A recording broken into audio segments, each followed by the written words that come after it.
Hello, children. Okay, now let us move towards our supplementary readers. Lesson number 6, Withering the Storm in Irsama.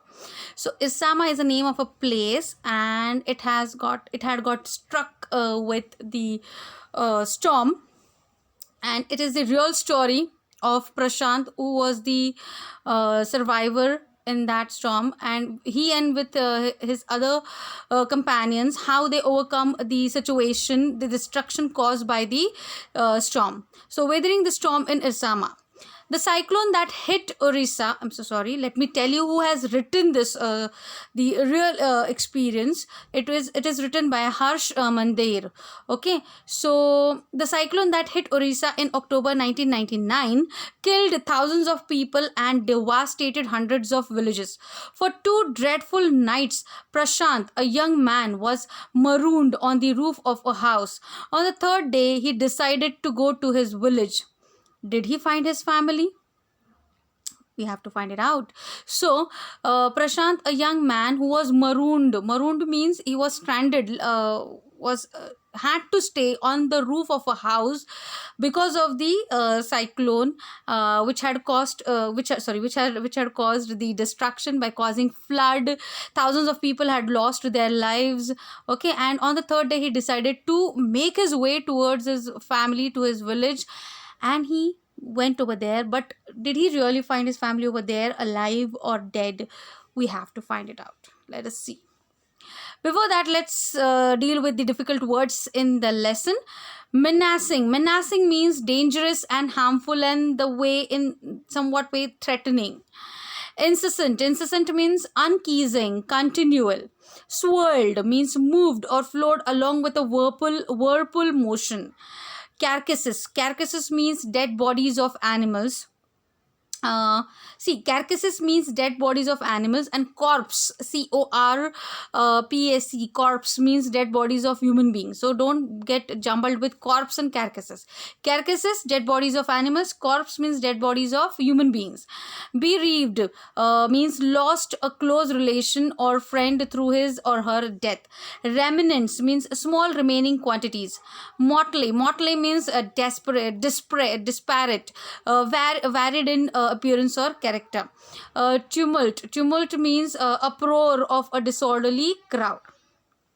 On 27th of October 1999, 7 years after his mother's death, Prashant had gone to the block headquarters of Irsama, a small town in coastal Orissa, some 18 kilometers from his village, to spend the day with a friend.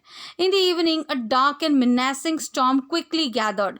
Winds beat against the houses with a speed and fury that Prashant had never witnessed before. What happened? On 22nd October 1999, Prashant had visited his village after 7 years, when his mother had died. 7 years before his mother had died. Since then, he had not visited his village. After 7 years, he visited his village, and then he decided to visit his friend's house, which was situated in the block headquarters of Irsama, a small town in coastal Orissa. It was 18 kilometers away from his village. Suddenly, when he went over there, he met his friend. Suddenly, dark clouds started menacing. They gathered. Storm started blowing, and it hit the houses. And Prashant had never observed and experienced such a situation. He had never witnessed such a situation in his life in the village. Heavy and incessant rain filled the darkness. Ancient trees were uprooted and crashed to the earth. Screams rent the air as people and houses were swiftly washed away. The angry waters swirled into his friend's house neck deep. The building was of brick and mortar and was strong enough to survive the devastation of winds velocity of 350 kilometers per hour. But the cold terror of the family grew with the crashing of trees that had got uprooted and fallen on their roof, sometime in the middle of the night, damaging its roof and walls. Finally, it started raining very heavily. It so rained heavily that everything got flooded. People started people, they really swifted away with the flow of the water. They were yelling, they were shouting for their lives. And what happened to Prashant? Prashant was there in his friend's house. Luckily, the house was strongly built to bear the wind's velocity, which was of 350 kilometers per hour. The strong was built strong. The house was built strong, so they stayed over there. But the house was got filled with water, literally neck deep water. And in the midnight, the because of the wind, the trees, one of those trees fell on the friend's house, and it broke the roof, okay, and walls of the house. The crazed destruction wrought by the cyclone and the surge of the ocean continued for the next 36 hours. Although winds speeds had reduced somewhat by the next morning, to escape the waters rising in the house, Prashant and his friends' family had taken refuge on the roof. Prashant will never forget the shock he experienced at his first glimpse of the devastation wrought by the super cyclone. So the super cyclone has destroyed Prashant's friend's house by making a tree fell on its roof. So what they did, they had to make their way on the roof so that they can survive the flooding water. So when they went over there, and he could see, when he went on the roof, he could see the destruction caused by the cyclone and the rain and everything. A raging, sorry, where I was, super cyclone. In the grey light of the early morning, a raging, deadly brown sheet of water covered everything as far as the eye could see. Only fractured cement houses still stood in a few places. Blotted animal carcasses and human corpses floated in every direction. All round, even huge old trees had fallen. 2 coconut trees had fallen on the roof of their house. This was a blessing in disguise, because the tender coconut from the trees kept the trapped family from starving in the several days that followed. So for 3 days continued, Prashant and his friends' family had to be on the roof, and luckily the coconut tree which had fallen on the roof served them food and water, because they had to stay on the roof for the 3 consecutive days, and they ate the coconut and drank the fresh coconut water. So they stayed over there. For the next 2 days, Prashant sat huddled with his friends. And what Prashant saw the next morning, in the grey light of the morning, Prashant saw several houses destroyed. The old trees got uprooted. He saw blotted carcasses of animals, dead bodies of animals. Blotted means they were blotted, they were filled with water, they came floating. Also he saw the corpses of human beings, dead bodies of human beings. All this destruction was seen by him for the first time in his life. Okay, further, Prashant had to stay over there for the next 2 days with his friend's family. Trees had fallen on the roof of their house. Okay. For the next 2 days, Prashant has sat huddled with his friend's family in the open on the rooftop. They froze in the cold and incessant rain. The rain water washed away Prashant's tears. The only thought that flashed through his mind was whether his family had survived the fury of the super cyclone. Was he to be bereaved once again? What happened? Prashant had lost his mother 7 years before, and then he had seen a destructive cyclone which has devastated his life, and continuously was thinking about his family, that if he had lost his family in this super cyclone, again he would be bereaved, he would be left alone in the world. Okay, so he was always in that thing, in that condition. He was thinking about his family. 2 days later, which seemed to Prashant like 2 years, the rain ceased and the rainwater slowly began to recede. Prashant was determined to seek out his family without further delay.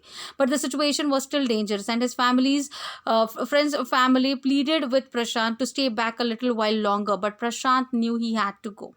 So his his desire to meet his family, to check out whether his family was alive or not, made him to move from that place. But his friends, family made him, requested him, pleaded him not to go, because still the situation was not under control. It was dangerous to go, to leave that place.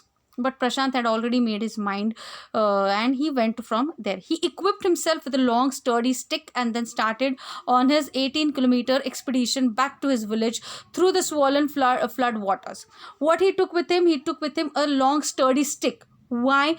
Just to make him stand strong in the water, and to move away whatever thing comes to in between, in his way, like dead bodies of animals and human beings, or whatever comes in it, just to make those things away. So he made himself prepare with this long stick, and he went, and he started his 18-kilometer long journey. It was a journey he would never forget. He constantly had to use his stick to locate the road, to determine where the water was almost shallow. At places it was waist deep and progress was slow. At several points he lost the road and had to swim. After some distance he was relieved to find two friends of his uncle who were also returning to their village. They decided to move ahead together. So he had taken the stick with him just to see what is the depth of the water. Okay, he had to swim for at certain places where the water was literally very deep. He got relieved when he saw his two friends of his uncle who were also returning to their villages, and they started their journey ahead together. As they waded through the waters, the scenes they witnessed grew more and more macabre. They had to push away many human bodies, men, women, children, and the carcasses of dogs, goats, and cattle that the current swept against them as they moved ahead. In every village that they passed, they could barely see a house standing. Prashant now wept out loud and long. He was sure that his family could not have survived that catastrophe. So the scene they saw, whichever village they crossed, whatever they saw was really macabre. It was devastating. The scene made you weak. That kind of thing they saw. Many dead bodies of men, women, and animals, children. No, they didn't see a single house standing strong over there. Every house they saw was collapsed.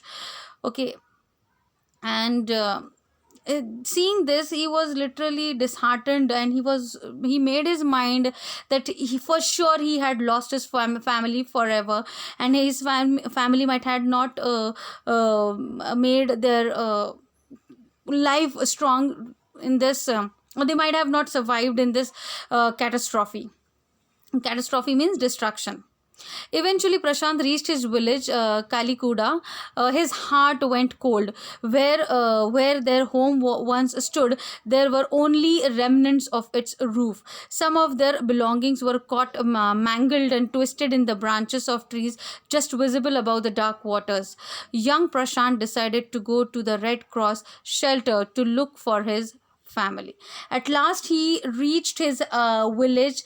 He reached the spot where his house once was situated, but he didn't see any house over there. Only he could see the remnants, the remaining parts of the roof of his house. He could see some of the things of his house which were mangled, twisted in the branches of the trees.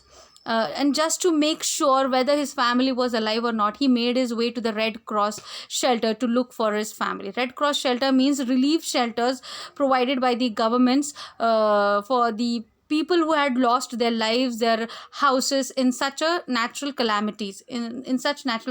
So he went over there to find out whether any of the member of his family was alive. So whether he finds it or not, we have to discover it in our next video and in the next part of this lesson. Till then, please watch this video, read this part in the lesson in the textbook, mark the difficult words and write them down in your notebook, and try to understand this lesson in a better way. Give your comments, leave your comments in the comment box. Until then, bye.